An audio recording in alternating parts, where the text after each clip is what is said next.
인사드리겠습니다. 반갑습니다. 반갑습니다. 오늘 경계인의 북한 이야기 16번째 시간입니다. 제16화입니다.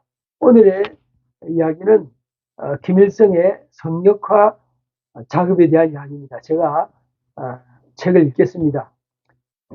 북한 인민들은 신성 모독의 개념이 체질화되어 있다. 최고조는 모독죄도 사실 신성 모독죄와 같은 개념이다. 김씨 일가는 이미 인물 성역화되어 있고 또한 어떠한 성스러운 구역을 정해놓고 이것을 훼손한다든지 침범하게 되면 가차없이 처벌을 가하는 성역화 작업이 보편화되어 있기 때문에 독재 정권 유지에 도움이 된다. 북한에서 김정은의 가족사나 사생활은 성역화되어 있기 때문에 이에 대한 이야기는 금기다. 제일교포 째포 출신 어머니는 백두혈통의 혈계에 어긋나기 때문에 김정은의 어머니에 대하여 누구도 언급할 수가 없다. 인권이라는 단어 자체도 사용할 수가 없다. 정권의 아픈 곳이나 체제 유지에 도움이 되지 않는 이야기를 하게 되면 여지없이 반국가, 반민족 범죄로 처벌을 받는다. 북한 당이나 군 간부들이 조선 비핵화라는 말 자체를 사용할 수가 없다. 북한에서 핵은 이미 성역화되어 있기 죄송합니다. 성역화되어 있기 때문이다. 그런데 자유민주주의 국가에서는 종교나 신앙조차도 국민들 앞에서 성역화될 수가 없다. 교회가 잘못을 하면 욕을 얻어먹는 것은 당연한 일이다. 이것을 성역화시켜서 교회가 어떠한 잘못이 있다 하더라도 지적을 못하게 하는 법을 만든다면 그것은 사회공산주의 국가와 다름이 없다. 최근에 한국에도 성역화되어가는 것들이 많이 생겨나고 있는 듯해서 마음이 씁쓸하다. 자유민주주의 국가에서 국민들의 입을 막고 표현의 자유를 차단하는 성역화 법안을 만들겠다면 그나라는 자유민주주의 국가라고 할 수가 없을 것이며 전 세계 자유진영 국가의 비웃음을 사는 미개 독재 국가로 인정을 받을 수 있을 것이다. 이러한 성역화 작업은 북한 같은 독재 국가의 정권과 권력 유지를 위한 수단으로 지속적으로 사용되고 있다. 네, 북한의 성역화 작업에 대한 이야기입니다. 여기 째포라는 말이 나오는데요. 이게 무슨 말이죠? 일본 출신이다 하는 것이죠. 그것을 이제 북한에서는 자기들의 그 언어로 째포. 그러니까 이런 단어의 그 말은 북한에서만 할 수 있는 말이고 우리는 그냥 일본 출신 뭐 제일동포 뭐 이렇게 얘기하잖아요. 근데 북한에서는 째포라는 그러한 말로 제일동포에 대한 어떤 그분의 인물에 대한 이게 표명하는 그러한 원래 이 째라는 게 북한에서 쓰는 용어인가요? 예, 쓰는 용어입니다. 걔네들만 쓰는 용어지 우리는 쓰지 않잖아요. 예, 그래서 째포 다음에 이것은 일본인을 가리키는 그런 말이다 하는 것이죠. 예, 그래서 그들은 그 일본에 대한 인식이 우리 한국하고는 좀 많이 다릅니다. 그래서 째포라고 이렇게 이야기를 하죠. 째포라는 참 독특한 이야기가 나오네요. 그 일본을 왜 이렇게 결국은 일본의 침략 때문에 이렇게 되는 건가요? 침략이라기보다는 일본에 대한 자기들의 그 교육의 영향력이 있어서 그런 거예요. 그래서 일본에 대한 감정이 굉장히 안 좋죠.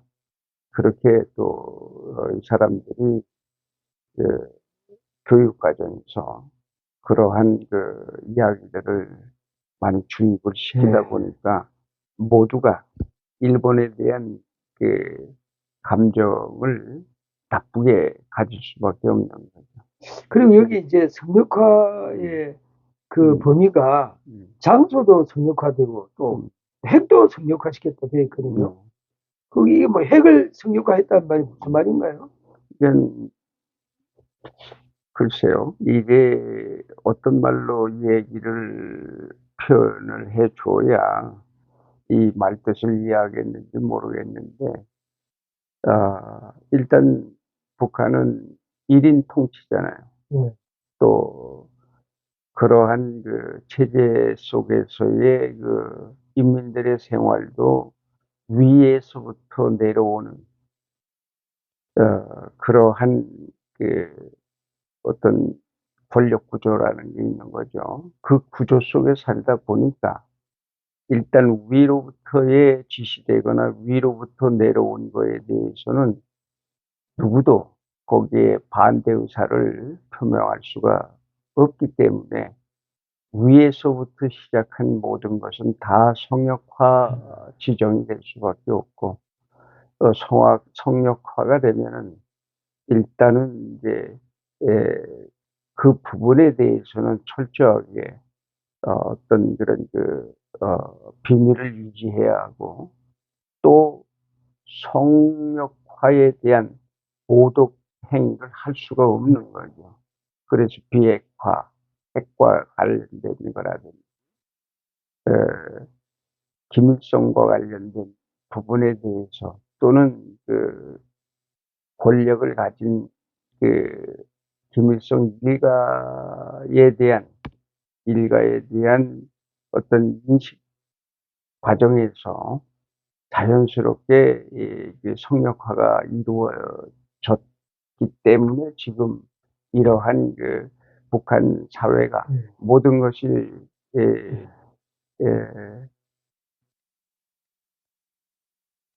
그야말로 무엇이게 성역이라고 하는 그러한 틀 속에 전부 가둬놓아 버린 것이. 북한 사회를 이해하려면은 이 성역화라는 이 부분 중요하겠습니다. 북한 사회 이해하는 틀이 뭐 이제 저도 이제 목회자이기 때문에 성경에 보면은 어느 인물도 성역화된 인물이 한 명도 없거든요. 뭐 그 사람 잘한 거 못한 거 싹 빨아벗겨 가지고 다 나오지 않습니까? 다윗도 그렇고 솔로몬도 그렇고 뭐 사울 뭐 예? 그러니까 그런 이제 한 인간을 그대로 노출해야 뭔가 이렇게 그 어떤 세상을 만들어 가야 될지 나오는데 또 이렇게 인간에 대한 이해가 잘못되면은 뭔가 그 제대로 된 세상은 힘들지 않겠습니까? 그렇죠. 예. 붉은 완장 문화, 권력 특권 의식에 고착합니다. 2014년 여름 장마철 어느 날이었다. 두만강 호텔 앞은 항상 사람들이 붐비었다. 그날도 갑자기 장대 같은 소낙비가 쏟아지고 있었는데 여대성으로 보이는 젊은 아가씨가 비를 피하고자 호텔 앞에 다리를 띄어서 건너오고 있었다. 그때 나의 호텔 정문 로비 옆 건물 치마 밑에는 이미 많은 사람들이 비를 피하고자 모여들었고 호텔 정문역 계단 위에까지 서 있었다. 그 아가씨도 나의 호텔 치마 밑으로 뛰어들고 있는데 갑자기 건장한 젊은 청년 두 명이 중간에서 그 아가씨를 가로막고 세웠다. 비는 억수같이 쏟아지고 있는데 그 소낙비를 홀딱 맞아가면서 그 두 청년은 아가씨를 길 한복판에 세워놓고 이리저리 삿대질하면서 무엇인가를 지적하고 있는 듯했다. 나는 호텔 2층 나의 사무실에서 그러한 상황을 지켜보고 있었다. 그 청년들은 규찰대라고 쓰인 붉은 완장을 팔에 차고 있었다. 청년들의 지적질이 계속되자 청년들과 아가씨는 물에 빠진 생쥐처럼 몸이 흠뻑 젖어 버렸다. 5분 넘도록 그 청년들의 지적질은 계속되었고 그 아가씨는 양팔로 젖은 몸을 휘감은 채 연신 고개를 숙이면서 쩔쩔매는 모습이 지속되자 나의 오지랖이 참지 못하고 또 발동되었다. 호텔 로비 출입구와 별도의 문이 나 있는 계단으로 내려가니 많은 사람들이 계단까지 차 있었고 나의 얼굴을 아는 주민들이 가벼운 뭉대를 하면서 계단을 비켜주었다. 우산을 들고 호텔 앞길 복판에서 서 있는 그 아가씨에게 가서 우산을 씌워주면서 내가 완장을 찬 젊은 두 청년에게 물었다. 동물애들 지금 여기서 뭐 하는가? 나의 물음에 같은 대학생으로 보이는 젊은 청년 두 명은 퉁명스럽게 나에게 대답했다. 동물은 알 게 없어. 참견하지 마라우. 젊은 애들에게 무시를 당하는 것 같은 소리를 듣자 약간 기분이 상했다. 나는 동물애들 지금 무슨 일로 여성 동무 하나 붙잡고 이러는지 모르지만 뒤에 사람들 한번 보기요. 비가 이렇게 많이 오는데 이게 무슨 짓인가 라며 재차 물었다. 이미 호텔 처마 밑에 모여서 비를 피하고 있는 사람들의 눈들은 전부 우리를 쳐다보고 있었다. 그러자 그 젊은 친구들은 나에게 억압적인 자세로 말했다. 동무는 이기요. 우리는 청년동맹 소속 규찰대원이란 말이요. 그들은 규찰대라고 쓰인 붉은 완장을 손바닥으로 탁탁 치면서 눈을 부라렸다. 권력이 있다는 말이었다. 내래 두만강 호텔 사장인데 내래 위에서 보니까 이렇게 비가 많이 오는데 여성 동무 하나 잡고 세 사람이 다 비를 홀딱 맞아가며 이럴 필요가 어디 있겠어. 무슨 잘못이 있는지는 잘 모르겠지만 일단 비를 피해서 이야기하면 좋지 않겠소? 나의 신분을 밝히자 그들은 약간 주춤해하는 표정을 보였으나 우리는 이 여성 동물의 두 발이 규정 미달이라 단속 중이요. 기레니 사장동무가 참견할 일이 아니요. 라고 여전히 고압적으로 대답했다. 내가 다시 점잖게 말했다. 좋다. 단속한 것은 좋은데 지금 이렇게 비가 많이 오는데 동물애들 한번 보. 저 뒤에 수많은 사람들이 비를 피하기 위하여 모여 있는 거 보이지 않소? 저 사람들이 동물애들 하는 모습을 보고 어떻게 생각하겠소? 더구나 동물에는 남성이고 이쪽은 여성 동물 아닌가? 그러니 비를 좀 피해서 단속하는 것이 좋지 않겠나? 그때까지 나의 대답은 그래도 부드러웠다. 그러나 젊은 규찰 대원들은 물러서지 않고 여전히 나에게 거세게 대답했다. 사장동무가 참견할 일이 아니라니까. 그 말을 듣고 내가 약간 언성을 높이며 말했다. 기대? 길이면 좋다. 동물애들은 소속이 어디야? 동맹동 소속이야? 아니면 서정동 소속이야? 내려보니까 이 여성 동물의 두 발도 단정하고 옷차림도 그리 규율에 응하지 않는 것 같이 보이는데 그리고 얼마든지 비를 피해서 단속할 수 있는데도 불구하고 이렇게 많은 인민들이 보는 앞에서 규찰대 모양새를 이렇게 보이다니 이게 인민들을 위해서 복무하라는 장군님 지시를 따르는 기야. 내 말이 부당하다고 생각하면 시당 청년 동맹에 가서 내 말을 전하라우. 지금 동물애들 하고 있는 모습을 저기 인민들이 다 보고 있다우. 나는 손가락으로 호텔 치마 밑에 모여있는 많은 주민들을 가리키며 언성을 높이자 그제야 규찰 대원들은 기가 죽는 듯 했다. 위대하신 장군님 이야기가 나오니 움찔한 모습이었다. 북한에서는 일단 위대하신 장군님만 팔면 효과가 있다. 그리고 청년 동맹에 가서 내 말을 전하라고 하니까 그제야 규찰 대원들은 꼬리를 내리며 그 아가씨에게 간단한 훈방을 하고 난 후에 제 갈 길로 가버렸다. 나는 직원들을 시켜서 온몸이 흠뻑 젖어서 떨고 있는 그 아가씨의 머리와 얼굴을 호텔 안에서 닿게끔 안내해 주었다. 북한 규찰대는 인민들의 헤어스타일, 복장, 차림 등의 생활 규율을 정해놓고 단속하는 청년동맹이라는 조직의 생활규범 단속반이었다. 주로 젊은이들을 대상으로 단속 활동을 하는데 결혼 연령이 되지 않은 아가씨들은 머리를 규정 이상 길게 기르지 못하게 했고 화려한 옷 색깔, 영어 표기의 무늬옷, 날라리 풍의 의상이나 신발 등이 주로 단속 대상이었다. 북한에서는 붉은 완장만 차게 되어서 작은 권력이라도 얻게 되면 일반 주민들에게 왕노릇 하려고 한다. 평소에 겸손한 사람이라도 붉은 완장만 차게 되면 이상하게 하나 무인이 되어버린다. 권력이 있다는 뿌듯한 자부심과 당과 수령을 위하여 어떤 책임과 의무감이 있다고 생각들면 일반 주민들을 인솔하고 지도해야만 하는 자리이므로 이들을 다스려야 한다는 뿌리 깊은 의식을 가지고 있다. 모든 공무원이나 완장을 찬 사람들은 주민들을 봉사의 대상으로 보는 것이 아니라 규제하고 통제해야만 하는 대상으로 생각한다. 이들의 주민들 위해서 군림하는 습성은 이미 오래전부터 체질화되어 버렸기 때문에 체제의 변화가 없는 한 이것을 바꾸기는 거의 불가능할 것이다. 이것은 모든 사회주의 공산 국가들의 고착화된 붉은 완장 문화의식이다.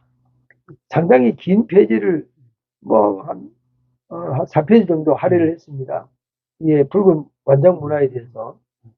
예, 완장만 차면은 이제 그냥 지적질하는 위치로 올라간다는 이야기인데요. 지적질이라는 단어가 참 특이합니다. 지적질.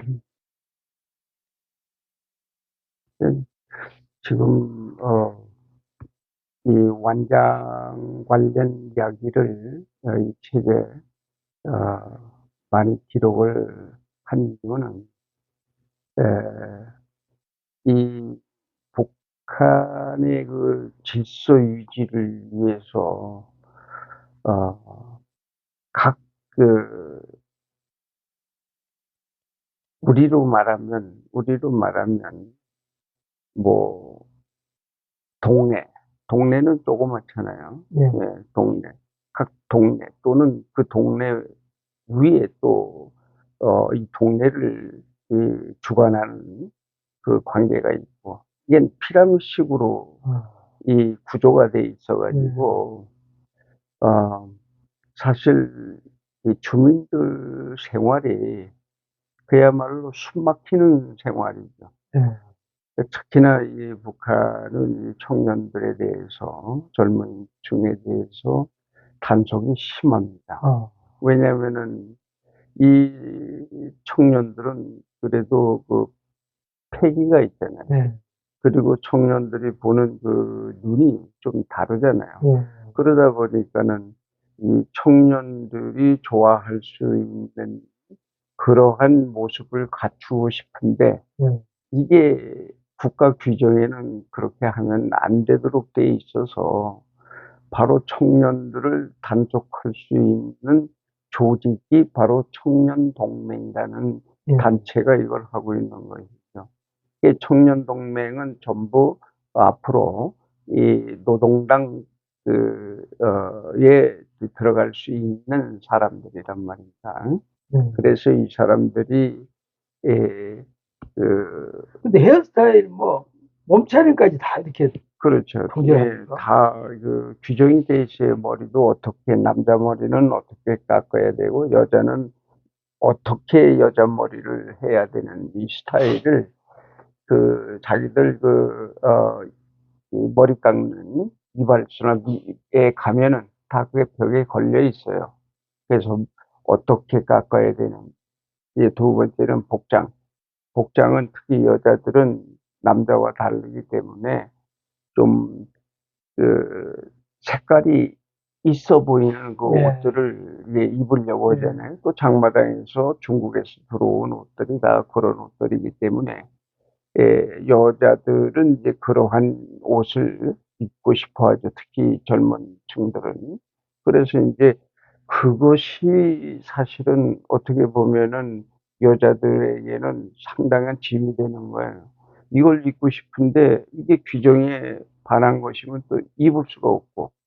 그래서 남자에 비해서 여자들은 두발이라든지 옷에 신경을 많이 쓸 수밖에 없어요. 남자들은 입는 옷은 뻔한 거니까, 예? 그저 국방색 비슷한 그런 옷들, 소위 말하면은 그들의 옷이 이렇게 단출하게 입을 수밖에 없는 것이 뭐냐면, 국가적인 어떤 큰 문제가 발생해서 이 사람들을 동원해서 어떤 장소로 내보낼 때에 그 장소에 외부에서의 그 움직임에 편리하도록 네. 하기 위해서 항상 복장을 단출하게 만드는 거예요. 그게 목적이란 말이에요. 응? 그러니까 이 사람들의 모든 것은 다 국가의 어떤 그런 그 위험한 일이 발생했을 때를 대비해서 이 생활 방식도 거기에 전부 맞춰져 있다는 거예요. 그러니까 온통 사람들은 스트레스가 이만저만이 아니죠. 자기 마음대로 할 수가 없는 거예요. 뭐 신발도 그렇고 다 그렇죠. 뭐 그러니까 여자들은 동원 체제라는 이야기네요. 여자들은 절대 손톱을 길게 여기 한국처럼 다른 나라 미국처럼 여자들이 뭐 색을 칠하고 이러는 걸 일체 할 수가 없는 거예요. 또 할 수 없는 게 왜냐면 다 노동 일을 해야 하기 때문에 손톱이 길면 일을 못 하잖아요. 그러니까 그것도 못하고 다 못하겠는데 여자들도 심한 그런 화장을 하도록 허락하지 않죠. 여자들은 본래 북한 여자들은 태생적으로 피부가 좀 연약하지만은 괜찮아요.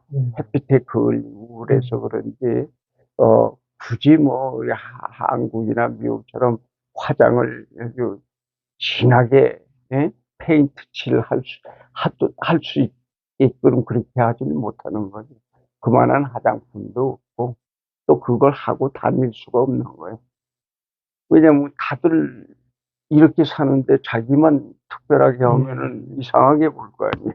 그래서 그거 하지도 못해. 용어들이 참 낯설은 용어들이 참 나옵니다. 네. 뭐 지적질이라든지 완장 문화라든지 왜냐면 완장에 대해서 좀 얘기를 하자면은 우리가 과거에 일본 식민지에서 살았잖아요.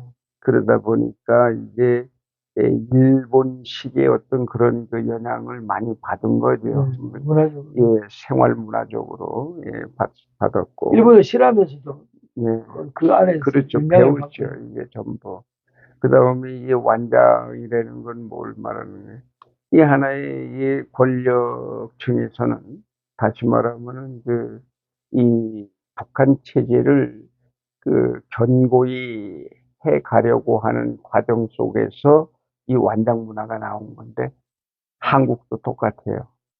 한국도 완장 채워 놓으면은 뭐 그 완장이라고 하는 그것 때문에 자기 자신도 자기가 그야말로 누군지 모르는 거예요. 그 하나 해놓으면 자기가 바뀐 줄 아는 거예요. 자기가 최고인 줄 아는 거예요. 참. 그래서 이게 지금도 남아 있는 거지. 한국도 지금도 있어요. 완장은 안 쳤어도 어떤 직급을 주면 그 직급에 따라서 이제 그 사람은 그 직급에 맞도록 행동하게 되는 거예요. 이거를 이게 활용하고 이용하는 것이죠, 북한에서는. 그래서 그 청년 애들에게 그런 완장을 주어서 귀찰대라고 하는 그런 행위를 하게 만들어 놓은 거죠. 사람이 이제 사람으로서 기본적인 삶이 있고 또 그런 게 있으면서 어떤 직책이 주어질 때는 그 직책에 한해서 그 행동을 하면 좋은데 그 직책이 전체가 돼버리는 이런 어떻게 보면 이 생각이 짧은 거죠. 생각이 짧고 그 인간에 대한 이해가 몸에 이렇게 안 되다 보니까 인간이라는 거는 그러니까 마음대로 다룰 수 있는 존재가 아니잖아요. 인간은 연구하면 연구할수록 인간에 대한 기본 가치관이 있어야 어떤 직책이 주어지더라도 그 직책을 어떻게 써야 될지. 근데 여기는 이제 북한 사회는 인간에 대한 이해 자체가 뭔가 이제 문제가 많으니까 이런 완장 문화가 판을 치는 것 같습니다. 북한상 부댕이 말 문화. 이게 또 뭐죠? 부댕이 말. 음담 패설과 욕의 생활화. 중국인들이 상대방에게 격의 없는 친근감을 나타내는 문화 중에는 여러 가지가 있다. 그중 하나가 담배 문화다. 중국 사업을 할 때 친한 중국 친구들을 통해서 다른 중국인들을 소개받았을 때 흔히 있는 일이다. 식사 자리나 차를 마시는 자리에서 처음 소개를 받는 중국인들은 내가 낯선 외국인임에도 불구하고 친한 친구의 소개이므로 자기들도 친근감을 표시한다. 그 표시로 담배를 불쑥 꺼내서 나에게 담배를 권하는데 앉은 자리가 좀 떨어져 있으면 자기가 앉은 자리에서 담배 한 개비를 쑥 빼서 나에게 그냥 휙 던져준다. 내가 피우든지 말든지 상관없이 그냥 휙 던져주는 것이다. 한국에서는 처음 보는 사람이 상대방이 이제 담배를 피우라고 면전에다 담배 한 개비를 그냥 휙 던져주다가는 상대방이 이제 여기 휙 날라올 확률이 거의 99%다. 처음 보는 사람에게 담배를 피우라고 던져주는 행위는 당연히 예의에 어긋나는 것이다. 그러나 중국에서의 이러한 행동은 친해 보이겠다는 일종의 친화적인 표시다. 예의에 어긋나는 것이 아니다. 이렇게 사소한 생활 문화들이 완전히 다르기 때문에 한국인들이 중국의 생활 문화에 잘 적응하지 못하는 이유가 되기도 하며 호상 오해 발달의 소지가 되기도 한다. 북한의 생활 문화에서는 친한 지인들이 만나서 나누는 대화에도 정치적인 이야기는 절대 금물. 정치적인 이야기를 나누다간 사상적으로 문제가 있는 사람으로 오해를 받을 수 있으며 듣는 주변의 사람들 중에서 친구가 들어갈 수도 있기 때문이다. 정치 주제는 입도 뻔뻔하지 않는다. 특히 최고 권력자에 관한 이야기라면 더욱더 말을 꺼내지 못한다. 대신에 북한 남자들끼리 서로 만나서 식사를 하든지 담소를 나누는 대화 문화 중에서 서로 친근감을 나타내는 대화 방식으로 쌍부댕이 말들을 자주 사용한다. 이 쌍부댕이라는 의미는 음담패설이나 진한 농담, 녹 같은 것들을 말한다.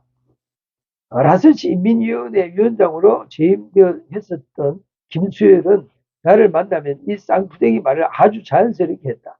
조금 일탈에 벗어난 은행을 함께 나누고 그런 행위들을 함께 좋아하게 되면 서로 빨리 친해지는 동질감을 느끼는 일종의 감정 동화의 심리 같은 것들이었다. 북한에서 재갈 물린 입이 답답할 때 가장 자유롭게 스트레스를 푸시는 말들이 이 쌍푸댕이 말들이다. 김수열 위원장과 처음 식사를 할 때 나는 그의 말투에 깜짝 놀랐다.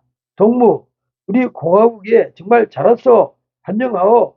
내래 과거에 박정희 있을 때 박정희 죽이려 서너 번 아래 동네에 넘어갔다 와서 김수열은 박정희 대통령을 암살하기 위하여 난파 간첩으로 몇 번 다녀온 무용담을 늘어놓았다. 그러면서 나와 친밀감을 더 표현하기 위하여 시중드는 여종업원들을 실컷 보면서 쌍부댕이 말을 불쑥 던졌다. 저 M9년 가슴이 더 나와야지 길에서 되겠어? 실실 웃으면서 농담조로 말들을 던지면서 야, 저년 저거 벗겨놓으면 아주 괜찮겠는데 이런 말들을 스스럼없이 해야 되는데 나는 깜짝 놀랐다. 시당인민위원회 위원장이라면 한국으로 비교하면 지방자치단체장이다. 명색이 그 지역 대표자의 말투가 이런 식이라면 그 밑에 라인들은 말할 나위도 없었다. 이러한 대화 문화가 나에게는 굉장히 듣기 거북했지만 상대방이 나와 친해지고 싶다는 의도로 말하는 것에 대하여 내가 어쩔 도리는 없었다. 그 나라에서 살려면 그 나라의 문화를 받아들이지는 못해도 일부러 표신하게 거부해서도 생활하기가 불편해진다. 북한 당원들이나 군인들은 자신들이 받는 스트레스를 이러한 음담패설이나 욕을 내뱉는 대화 방식으로 풀어나가며 상대방에게 친근감을 나타내는 감정 표현의 수단으로 일상화되어 있다. 참 이게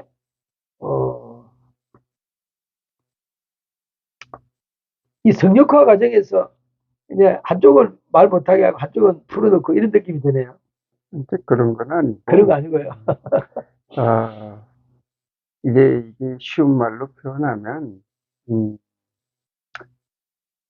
어떻게 보면은 북한 사회는 이렇게